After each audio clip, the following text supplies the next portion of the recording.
देखो प्रोनोम रिलेटिव पहले हम लोग सिंपल समझते हैं फिर कंपोज। ला प्रोनोम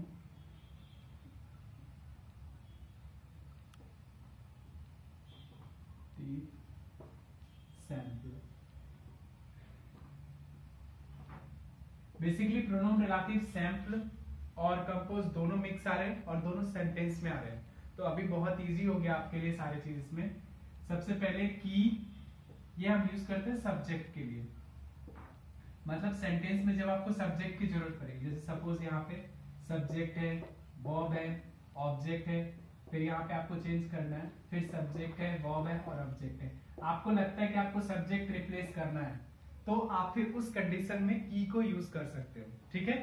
दूसरा होता है कॉ, ये ऑब्जेक्ट के लिए रिप्लेस करते हैं। सपोज सब्जेक्ट है, वर्ब है, ऑब्जेक्ट है और ये जो सब्जेक्ट है आपका ये ऑब्जेक्ट से रिलेटेड है, मतलब इससे रिलेटेड है, तो आप वहां पे कॉ यूज करोगे। उसके बाद है ऊ, ये प्लेस या फिर टाइम के लिए यूज कर सकते हैं। Basically subject verb object, subject verb object, और यहाँ पे आपको कहीं भी टाइम और प्लेस के बारे में इधर बातें हो रही है तो आप उस जगह पे ऊ यूज करोगे। और थर्ड है डोंग,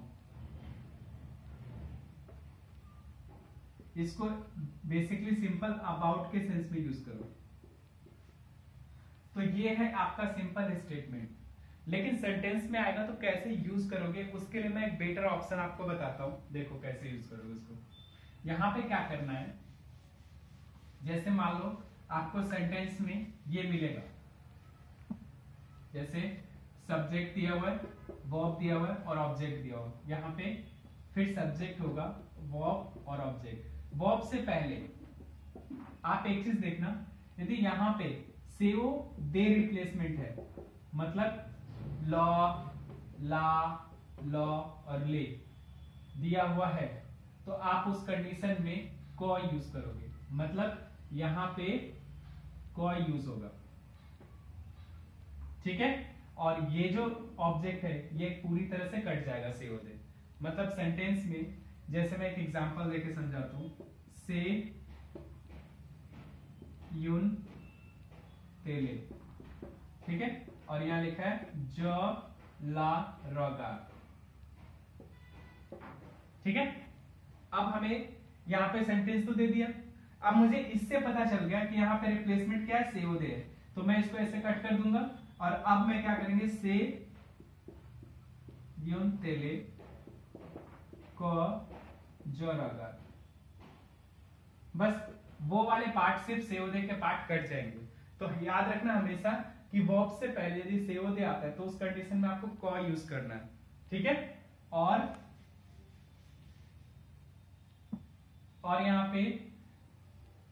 यहां पे सेओ ई आएगा, मतलब लुई या लैर दिया हुआ है, तो उस कंडीशन में आप की यूज करोगे, उसको हटा के, इसको हटा के।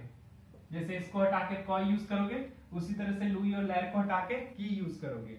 यहां पे यदि ई दिया हुआ है तो आप उस जगह पे ऊ यूज करोगे, ई को हटा के।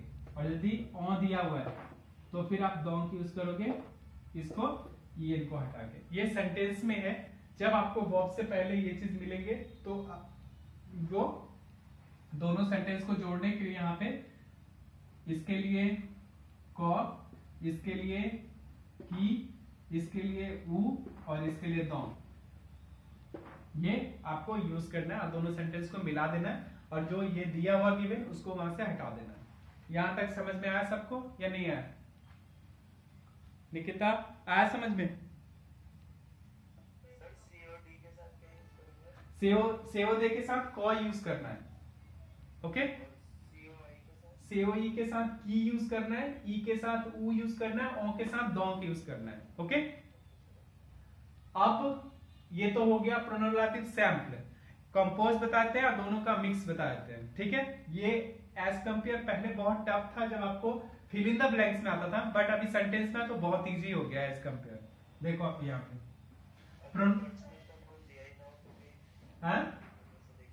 हाँ वो भी बता दूंगा, वो भी बताऊंगा, टेंशन ना लो।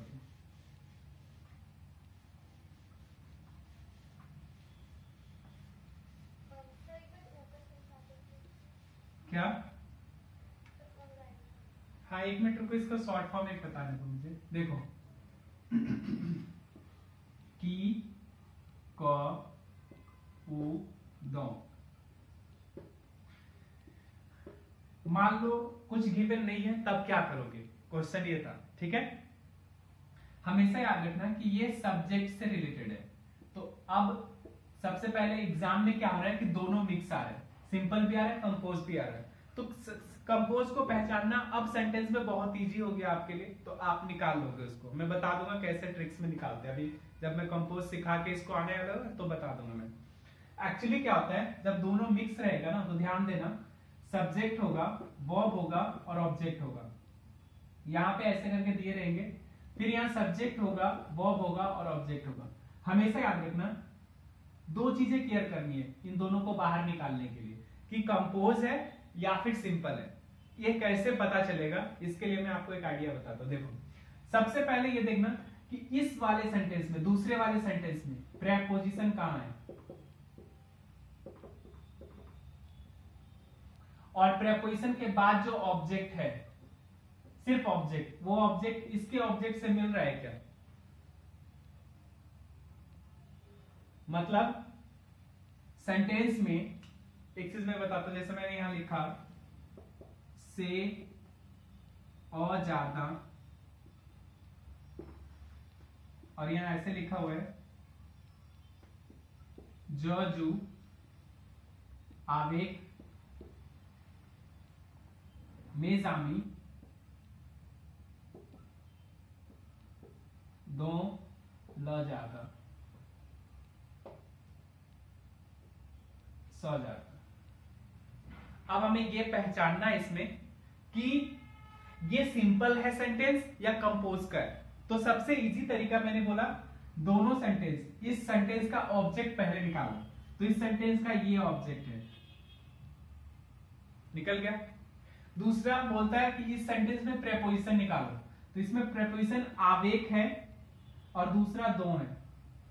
तो रूल कहता है कि इस जो पहला वाला जो ऑब्जेक्ट है वो उधर किसी प्रेपोजिशन के साथ है क्या, तो हाँ है।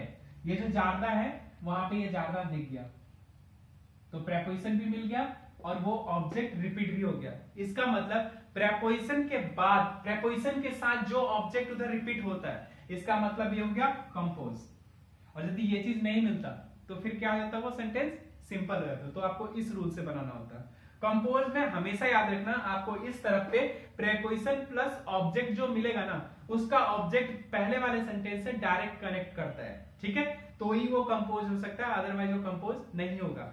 ये आप सीबीएसई के मॉडल टेस्ट पेपर में जाकर भी देख सकते हो, जहां पे 5 क्वेश्चन दिए हुए हैं जिसमें आपको कंपोज और सिंपल दोनों मिक्स कर दिया है। तो खोजने का आपके लिए एक 2% गलती हो सकता है, but most of the cases आपको यही चीज देखने को मिलेगा।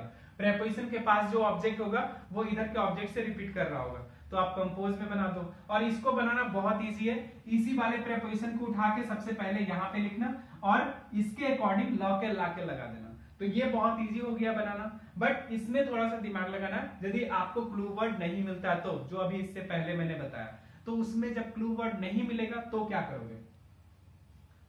यहां सेंटेंस में यदि आपको दूसरे वाले सेंटेंस में सब्जेक्ट को रिप्लेस करने को आ रहा है, मतलब आपको सब्जेक्ट चाहिए और चाहे फिर किसी ऑब्जेक्ट जो इधर का ऑब्जेक्ट है वो उधर सब्जेक्ट का रोल प्ले कर रहा है, तो फिर आपको की लगाना पड़ेगा।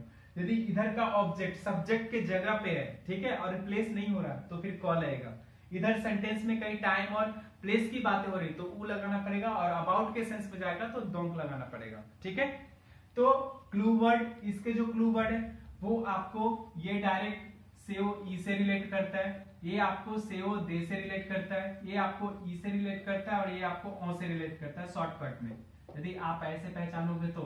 अदरवाइज यदि ये नहीं दिया तो दिमाग लगाना पड़ेगा। प्लेस के लिए, मतलब सब्जेक्ट के लिए ये, ऑब्जेक्ट के लिए ये, प्लेस और टाइम के लिए अबाउट के सेंस में ये।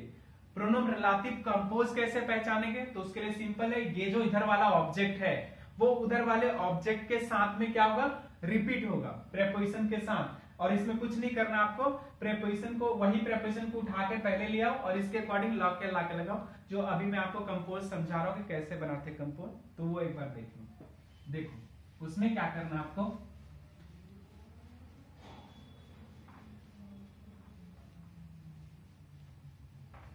प्रोनोम रिलेटिव कंपोज में क्या करोगे,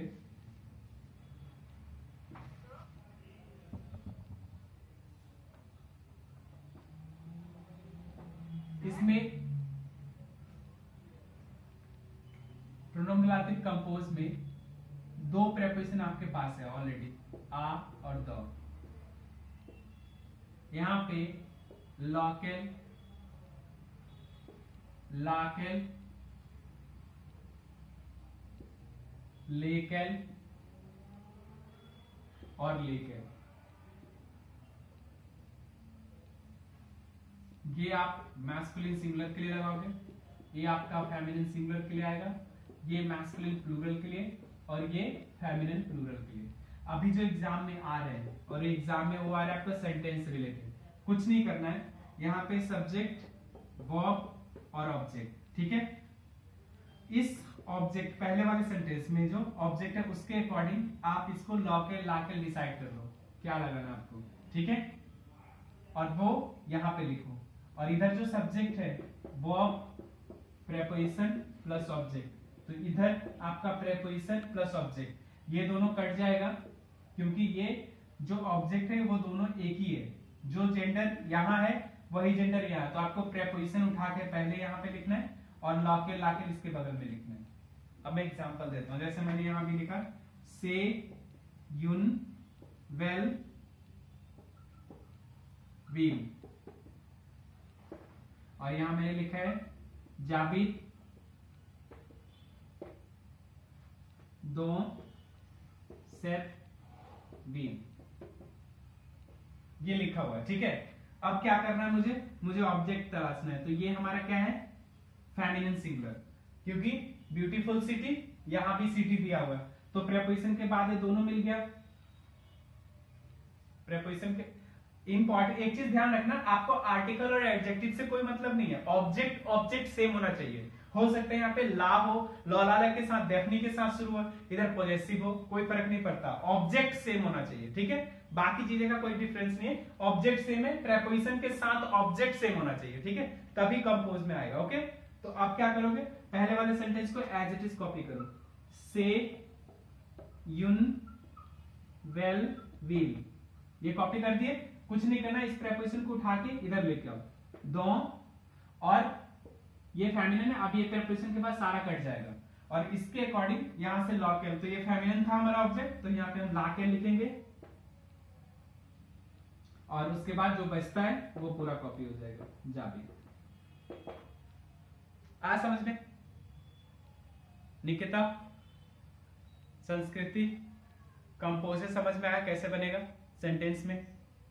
कुछ नहीं करना, लॉकेल लाकेल डिसाइड करना इधर के ऑब्जेक्ट से, उसको पहले लिखो, उधर के प्रेपोजिशन को उसके आगे लिख दो और बाकी ऑब्जेक्ट काट दो, मतलब प्रेपोजिशन के बाद लॉकेल लाकेल और उधर से जो कटा प्रेपोजिशन का सारा कट करके जो बचता है उतना कॉपी कर लो इधर साइड पे।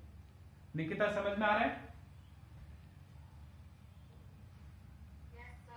ओके, अब दोनों मिक्स होंगे तो कैसे समझ में आएगा, तो वही एक पैटर्न है कि आप प्रेपोजिशन के साथ जिसमें भी ऑब्जेक्ट निकलेगा वो कंपोज में चला जाएगा और बाकी सारे किस में चला आएंगे, सिंपल में चला आएगा, ठीक है। तो 5 क्वेश्चन आपको फाइनल एग्जाम में आएगा ना, तो आप 5 क्वेश्चन में 3 क्वेश्चन कंपोज का होगा, 2 क्वेश्चन सिंपल होगा, या फिर 3 क्वेश्चन सिंपल होगा, 2 कंपोज का होगा, तो 50-50% में बटा रहेगा, ठीक है। हाँ,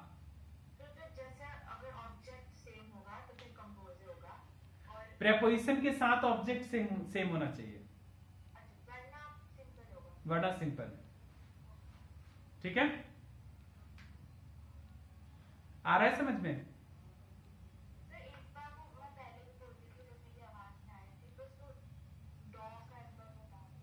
डोंट अबाउट के सेंस में लेके जाओगे, ठीक है। जब भी पहले वाले सेंटेंस का ऑब्जेक्ट को पढ़ो, जो ऑब्जेक्ट है दूसरे वाले में क्या रोल प्ले करता है, क्या वो सब्जेक्ट का रोल प्ले करता है, क्या वो ऑब्जेक्ट का रोल प्ले करता है, क्या वो प्लेस और टाइम का रोल प्ले करता है, या फिर उसके बारे में बातें हो रही है। यदि उसके बारे में बातें हो रही है तो फिर डोंट के सेंस में आओगे। ठीक है, ओके। मैं कुछ क्वेश्चन दे रहा हूं, एक बार बना के देखो। मैं स्क्रीन प्ले करके आपको देता हूं इसके क्वेश्चन मिक्स में, तो आप देखो एक बार कैसे बनता है। ठीक है।